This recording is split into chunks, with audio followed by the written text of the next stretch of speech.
Alam niyo ba guys, sa kahabaan ng Commonwealth kanina, meron na namang isang kamote. Isang kotse na kamote.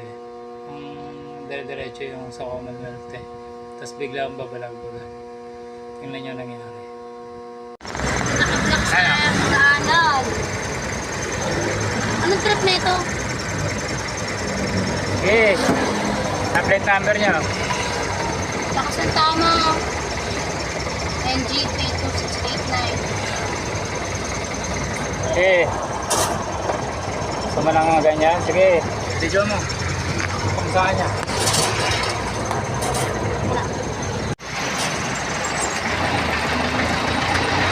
Diba? Post yan. Yan guys, nakita nyo na yung nangyari. Tapos na para siyang nakakasar na ang tapang-tapang niya. Diba? So, shoutout sa'yo. Tingnan mo na lang. Kasi ang tapang-tapang na. Tingnan natin kung saan yung tapang.